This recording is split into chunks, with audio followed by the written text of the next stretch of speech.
Hi friends, welcome to not వైద్యం. మమ్మల్ని ఎంతగానో ఆదరిస్తున్న మా ప్రేక్షకులకి, మా సబ్స్క్రైబర్స్కి మా హృదయపూర్వక ధన్యవాదాలు. మీరు ఎలాంటి సమస్యలతో బాధపడుతున్నా, ఎలాంటి వ్యాధులకు గురైనా మా కామెంట్ ద్వారా తెలియజేయండి. తప్పకుండా చక్కని చిట్కాలు ఇస్తాం. మీ సమస్య తీవ్రమైంది అయితే మా కాంటాక్ట్ నెంబర్ 8328561975 లేదా 9703774744 కాల్ చేసి మా యొక్క అమూల్యమైన సలహాలు, సూచనలు కూడా మీరు పొందవచ్చు. ఈరోజు మనం ఫ్రెండ్స్ చాలా మంది కూడా టెస్టోస్టిరాన్ హార్మోన్ లెవెల్స్ అనేవి తక్కువగా ఉన్నాయి. వాటిని సహజంగా పెంచుకోవడానికి ఏవైనా చక్కని ఫుడ్ చెప్పమని చాలా మంది కూడా అడుగుతూ ఉంటారు. దీనిలో మనం రెండు రకాల ఫుడ్స్, అంటే కొంతమంది వెజిటేరియన్స్ ఉంటారు, కొంతమంది నాన్ వెజ్ ఎక్కువగా తినేవాళ్ళు ఉంటారు. అయితే ఈ వీడియోలో ఎలాంటి నాన్ వెజ్ లో ఎలాంటి ఫుడ్ తీసుకుంటే ఈ టెస్టోస్టెరాన్ హార్మోన్స్ మనం పెంచుకోవచ్చు అనే దాని గురించి మనం తెలుసుకుందాం. ఈ టెస్టోస్టెరాన్ హార్మోన్స్ పెరగడానికి మనం తీసుకునేటువంటి మీట్ లో, అంటే ఈ మాంసంలో అధికంగా జింక్, అదేవిధంగా ఒమేగా-3 ఫ్యాటీ యాసిడ్స్ అనేది అధికంగా ఉంటాయి. ఈ విషయంలో నేను మూడు రకాల ఫుడ్స్ ఐటమ్స్ ని మీకు నేను చెప్పబోతున్నాను. అందులో మొదటిది వచ్చేసి ఎగ్. సో బాయిల్డ్ ఎగ్ లో కానివ్వండి, లేదంటే మనం హాఫ్ బాయిల్ చేసుకున్నా కానీ అందులో ఉన్నటువంటి ఎల్లో కంటెంట్, ఈ ఎల్లో యాక్ లో కనుక అధికమైన మొత్తాదులో జింక్ అనేది అధికంగా ఉంటుంది. అంతేకాకుండా ఒమేగా-3 ఫ్యాటీ యాసిడ్స్ కూడా ఉంటాయి. సో ఇవి టెస్టోస్టిరాన్ హార్మోన్స్ ని ఇంక్రీజ్ చేయడానికి చక్కగా ఉపయోగపడతాయి.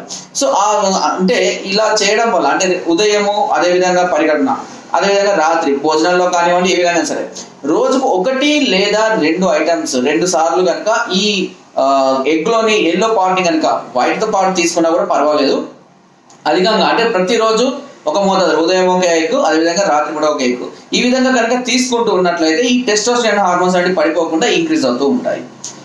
రెండవది ఫిషెస్. ఇందులో అన్ని రకాల ఫిష్లలో ఈ ఒమేగా-3 ఫ్యాటీ యాసిడ్స్ అనేవి మనకు అవైలబుల్ గా ఉండవు.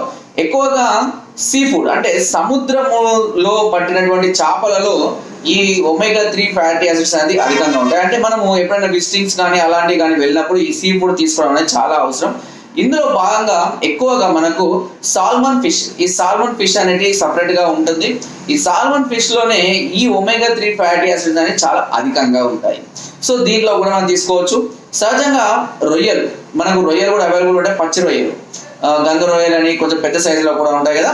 సో ఆ సైజులో ఉన్నటువంటి రొయ్యలలో కూడా ఈ జింక్ కానివ్వండి, ఒమేగా-3 ఫ్యాటీ యాసిడ్స్ కానివ్వండి అధికంగా ఉంటాయి. వీటిని కూడా తరచుగా రెగ్యులర్ గా తీసుకుంటే చాలా ప్రాబ్లమ్స్ వస్తాయి. తరచుగా అంటే వీక్లీ వన్స్ ఆ విధంగా తీసుకుంటూ ఉన్నట్లయితే కనుక మనకి ఈ హార్మోన్స్ లెవెల్స్ అనేవి కూడా మనం పెంచుకోవచ్చు. అంతేకాకుండా దీంతో పాటుగా మనకు ఆయిస్టర్స్, అంటే ఆల్చిప్పలు, ఈ ఆల్చిప్పలలో కూడా ఇవి అంతటా లభించకపోవచ్చు, బట్ కొన్ని సిటీస్లలో ఇప్పుడు అవైలబుల్ గా ఉన్నాయి. అవి ఈ ఆల్చిప్పల్ని తీసుకోవడం వల్ల కూడా వీటిలో ఇప్పుడు నేను చెప్పిన వాటిలో అన్నిటికన్నా అధిక మొత్తంలో ఈ హార్మోన్స్ డెవలప్ చేయడానికి కావాల్సినటువంటి ఈ ఒమేగా-3 ఫ్యాటీ యాసిడ్స్ అనేవి చాలా అధికంగా ఉంటాయి. ఈ ఆల్చిప్పల్ని కూడా మీరు ఏదైనా రెస్టారెంట్కి కానీ ఎక్కడికైనా వెళ్ళినప్పుడు ఉంటే కనుక తరచుగా ఆ ప్రాంతంలో మీరు ఉన్నట్లయితే తరచుగా, అంటే వారానికి ఒకసారి, వీక్లీ వన్స్ అట్లా తీసుకుంటూ ఉండాలి. ఇవి తీసుకుంటూ ముఖ్యంగా ఆల్కహాల్ని అవాయిడ్ చేయాల్సి ఉంటుంది. అయితే ఈ ఆల్కహాల్లో కొన్ని ఆల్కహాల్స్ కూడా మనకు హార్మోన్ డెవలప్మెంట్ చేయడానికి చాలా చక్కగా ఉపయోగపడతాయి. సో అది ఏంటి అనేది కూడా నేను తర్వాత వీడియోలో తీయడం జరుగుతుంది. సో ఈ వీడియోలో మాత్రం ఎలాంటి నాన్ వెజ్, అంటే ముఖ్యంగా చాలా మంది చికెన్ ప్రియులు చాలా మంది ఉంటారు. చికెన్ చాలా వెరైటీస్ చేస్తూ ఉంటారు, చాలా రకాలుగా చికెన్ అంటే చాలా మంది తింటారు. చికెన్ ఇన్స్టెంట్ ఎనర్జీ ఇవ్వడానికి చక్కగా ఉపయోగపడుతుంది. అయితే శరీరానికి కొద్దిపాటి వేడి కూడా చేస్తుంది. కొంతమందికి ఈ చికెన్ పడకపోవచ్చు. అలాంటి చికెన్ అంటే ఎలా అంటే ఎలర్జీ రావడం కానివ్వండి, వేడి రావడం కానివ్వండి, కొంతమందికి మోషన్స్ రావడం కానీ జరుగుతుంటుంది చికెన్ తిన్నప్పుడు. ఇలాంటి వాళ్ళు మాత్రం ఈ చికెన్ మాత్రం అవాయిడ్ చేయాలి. అసలు చికెన్ అంటే ఒక చిన్న కోడి పెద్దగా కావడానికి సుమారుగా వాళ్ళు ఒక 10 నుంచి 15 రకాలైనటువంటి ఇంజెక్షన్స్ ఇచ్చి దాన్ని డగడగా పెంచేస్తూ ఉంటారు దాని వెయిట్.